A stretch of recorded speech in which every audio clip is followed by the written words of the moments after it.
minyak di dalam periuk tanah. Kemudian tuan-tuan didih. Tuan-tuan, ingat tak semalam Cucu Adam ada ambil pokok tujuh angin? Ramai yang minta Cucu Adam tunjukkan bagaimana cara untuk kita olah jadikan dia minyak.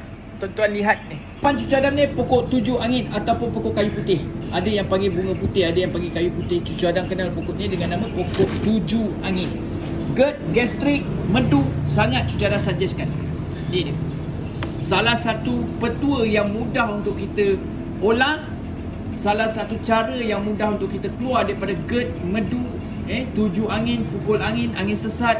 Penyakit datang dalam tubuh badan kita dua. Dalam kehidupan ni Allah jadikan kita dua saja. Lelaki, perempuan, siang, malam, laut, darat, jantan, betina.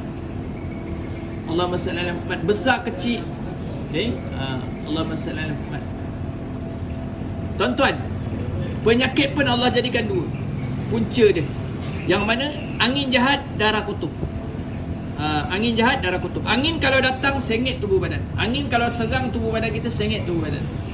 Darah kalau kutub macam-macam. Buah pinggang, jantung dan macam-macam lagi. Ni dia tuan-tuan, salah satu untuk kita keluar daripada angin. Cari pokok tujuh angin. Macam mana tuan-tuan nak olah pokok ni? Cucu Adam hanya terangkan dalam lisan. Yang mana dalam percakapan lah. Tuan-tuan ambil daun dia ni sekali dengan akar dia ni. Akar pokok ni dia punya aroma bau minyak angin. Bau minyak angin. Ada orang tua jemur kering dulu. Tetapi kalau tanya Cucu Adam, tak jemur kering pun tak apa. Tuan-tuan ambil macam ni, racik kecil-kecil ataupun tuan-tuan pintal dia. Pintal dia. Make sure basuh bersih-bersih dulu. Basuh bersih-bersih, selawat, kemudian pintal dia. Pintal. Tuan-tuan ambil secekak macam ni.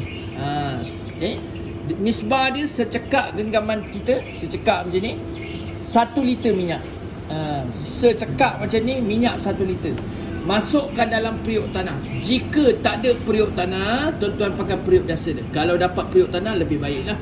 Periuk tanah macam mana rupa dia? Jom Cucu Adam tunjuk. Ini dia. Kalau dapat periuk tanah macam ni, memang baik minyak tu lah. Minyak tu wangi, aroma dia memang cantik dan minyak tu lebih berkualiti lah.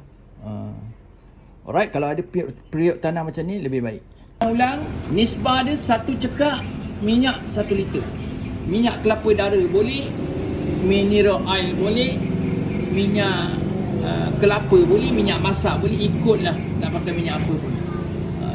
Tuan-tuan ambil, Allahumma salli ala Muhammad, masukkan 1 liter minyak di dalam periuk tanah.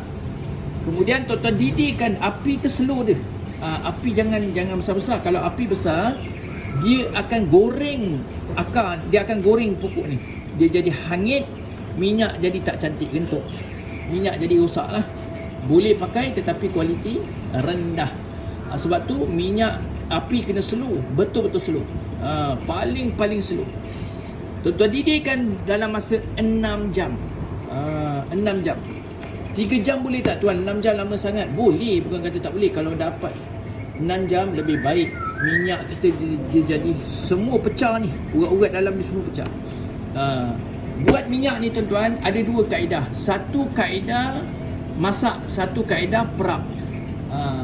Kalau tuan-tuan malas nak masak, boleh je potong racik-racik, masukkan dalam botol, isi minyak, perapkan. Tetapi perap tak boleh seminggu. Sekurang-kurangnya tuan-tuan kena perap sebulan. Barulah nampak kualiti minyak. Kalau dapat perap 2 ke 3 bulan lebih baik. Sebab tu kalau nak cepat, masak selama 6 jam dengan api yang betul-betul perlahan.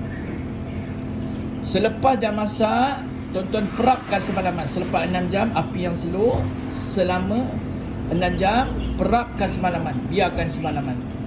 Esok tu dah boleh pakai. Sapukan dekat kawasan hari-hari, kawasan perut, kawasan betis. Jika ada masalah angin, tapak kaki, kawasan-kawasan tempat-tempat angin, tuan-tuan sapu. Tuan-tuan tengok sendiri dia pukul angin macam mana, rapat ke tidak.